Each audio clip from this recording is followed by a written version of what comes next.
നമ്മുടെ മക്കളെ സ്വാധീനിച്ച മറ്റൊരു ഉദാഹരണം നമുക്ക് നോക്കാം. ഇപ്പോൾ തൊപ്പി എന്ന പേരിൽ ഒരു കുട്ടി ഭയങ്കര വൈറലായിരുന്നു. വായിൽ മുഴുവൻ തോന്നിവാസങ്ങൾ വിളിച്ചു പറയുന്ന, തെറികൾ വിളിച്ചു പറയുന്ന ഒരു കുട്ടി. ആ കുട്ടി ഇപ്പോൾ ഒരു പുതിയ വീഡിയോ ചെയ്തിരുന്നു, അവൻ ഇതിൽ നിന്നൊക്കെ മാറുകയാണ് എന്ന് പറഞ്ഞ്. ആ വീഡിയോ നമുക്കൊന്ന് കാണാം. ട്രൈ ചെയ്യാത്ത വഴികളില്ല. നിങ്ങളെ മുന്നിൽ ഞാൻ എങ്ങനെയെങ്കിലും ഇവിടെ വന്നിട്ട് എങ്ങനെയെങ്കിലും എന്നെ മൈൻഡ് പറഞ്ഞ് ഓക്കെ ആക്കി ഹാപ്പി ആയിട്ടാണ് ഓരോ തവണയും ഞാൻ ലൈവ് വരുന്നത്. അത് നിങ്ങൾ മനസ്സിലാവും. ഞാനാണെങ്കിൽ ശരിക്കും ഹാപ്പി ആയിട്ടല്ല.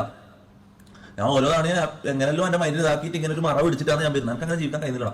യെസ്, ഈ പറഞ്ഞു വെച്ചത് താൻ ഈ പറഞ്ഞ കാര്യങ്ങളിലൊക്കെ തിരിഞ്ഞു മടങ്ങുകയാണെന്നാണ് പറയുന്നത്.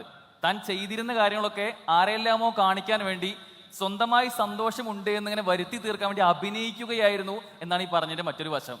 അതെ, അപ്പൊ നമ്മൾ പറഞ്ഞു വരുന്നത് ഇതാണ് സോഷ്യൽ മീഡിയയിലെ വലിയ വലിയ സെലിബ്രിറ്റീസ് ആയ ഫോളോവേഴ്സ് ഉള്ള ആളുകളുടെ അവസ്ഥ. അവർ എക്സിബിറ്റ് ചെയ്യുന്നത് അവരുടെ ജീവിതമല്ല, അവർ പുറത്തൊന്ന് കാണിക്കുന്നു, വേറൊന്ന് ജീവിക്കുന്നു.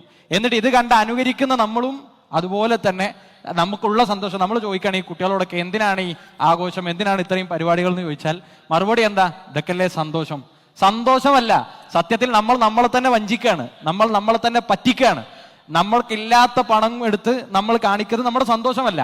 നമുക്കൊരിക്കലും കംഫർട്ട് അല്ലാത്തൊരു ഡ്രസ്സും മേക്കപ്പും ചെയ്ത് നമ്മൾ ഒരുങ്ങുന്നത് നമ്മുടെ സന്തോഷത്തിനല്ല, മറിച്ച് സന്തോഷം ഇതൊക്കെയാണ് എന്ന് ഇവർ കാണിച്ചു തന്ന കാര്യങ്ങളെ അങ്ങനെ തന്നെ നമ്മൾ പിന്തുടരുന്നു, അനുധാവനം ചെയ്യുന്നു. അതുണ്ടാക്കി വെക്കുന്നത് യഥാർത്ഥത്തിൽ നമ്മൾ നമ്മളെ തന്നെ പറ്റിക്കുകയാണ്.